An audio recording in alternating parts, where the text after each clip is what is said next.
Nah, untuk kesimpulannya, Docker adalah alat yang cukup membantu untuk pengembangan aplikasi kita yang tadi dibuat secara manual dan berulang-ulang di sisi server.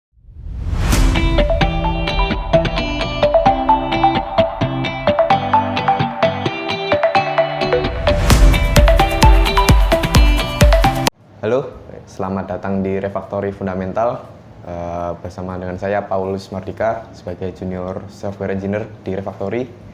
Nah, hari ini kita akan membahas materi tentang Docker. Kita akan coba perkenalan tentang Docker. Oke, mungkin yang pertama kita akan membahas dulu bagaimana pengembangan aplikasi sebelum dan sesudah adanya Docker. Sebelum ada Docker, dalam pengembangan aplikasi, ketika kita mau mendeploy aplikasi kita ke server, kita perlu mengkonfigurasi server. Yang pertama tentu kita akan menginstal operating systemnya, lalu install library yang dipakai, kemudian jika ada runtime kita perlu install runtime-nya, install database-nya, dan itu cukup banyak memakan waktu. Nah, lalu bagaimana setelah adanya Docker? Setelah adanya Docker, semua hal itu kita lakukan ketika ingin mendeploy aplikasi, yaitu mengemas semuanya menjadi satu.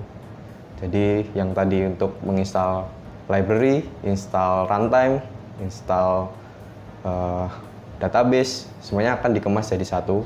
Nah, lalu kita mendeploy aplikasi itu secara satu package bersamaan.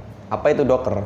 Docker adalah platform perangkat lunak yang digunakan untuk mengemas, mengirim, dan menjalankan aplikasi dalam lingkungan yang terisolasi yang disebut kontainer. Kontainer adalah unit standalone yang berisi semua yang diperlukan untuk menjalankan aplikasi kita, termasuk kode, runtime, sistem operasi, pustaka, dan dependensi lainnya. Docker memanfaatkan teknologi virtualisasi di tingkat sistem operasi untuk memungkinkan kontainer kita yang tadi dibuat berjalan dengan cepat dan konsisten di berbagai lingkungan. Lalu apa kelebihan Docker? Yang pertama, portabilitas. Dengan Docker, kita dapat mengemas seluruh aplikasi kita dan dependensinya ke dalam kontainer. Sehingga kontainer tadi bisa berjalan baik di lingkungan apapun. Baik itu di sistem operasi, mesin fisik, maupun cloud. Kemudian yang kedua adalah isolasi. Docker berjalan secara terisolasi, sehingga aplikasi yang di dalamnya tidak akan mengganggu satu sama lain, sehingga mencegah konflik dependensi dan masalah keamanan. Yang ketiga, stabilitas. Dengan Docker, kita bisa menambah atau menghapus instance kontainer, sehingga memungkinkan kita untuk skalabilitas horizontal dengan cepat. Dengan replikasi kontainer, kita dapat meningkatkan kapasitas aplikasi kita sesuai kebutuhan dengan cepat dan efisien. Yang terakhir, ada efisiensi. Kontainer Docker berjalan di atas kernel sistem operasi yang sama. Berbeda dengan virtualisasi tradisional yang memerlukan kernel dan sistem operasi yang terpisah. Ini berarti kontainer Docker lebih ringan, sehingga membutuhkan sedikit sumber daya dan membuat waktu boot lebih cepat. Mengelola jaringan antar kontainer Docker bisa menjadi kompleks, terutama ketika kita melibatkan banyak kontainer yang saling berkomunikasi, dan itu membutuhkan pengalaman dan pengetahuan yang lebih tentang Docker.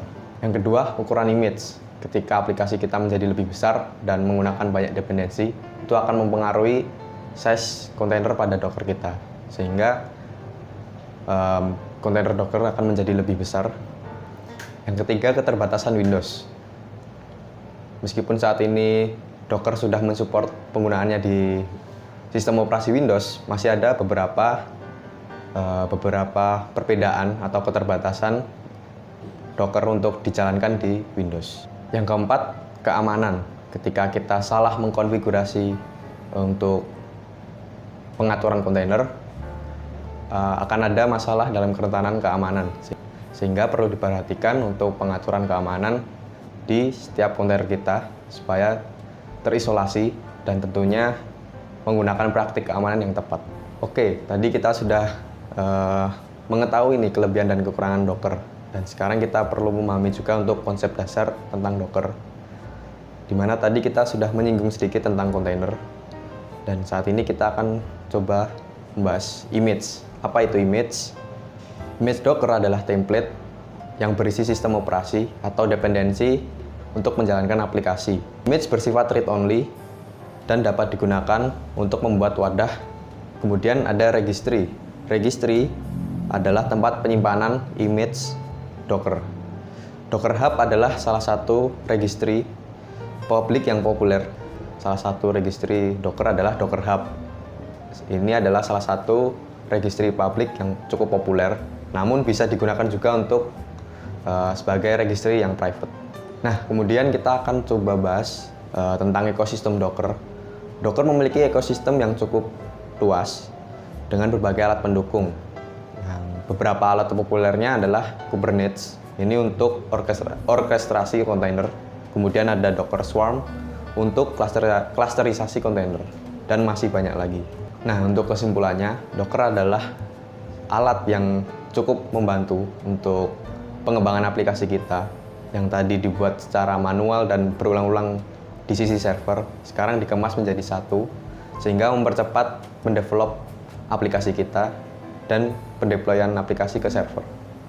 Ya, sekian materi Docker dari saya. Jangan lupa untuk menonton video-video refactory fundamental lainnya. Dan sekian, terima kasih.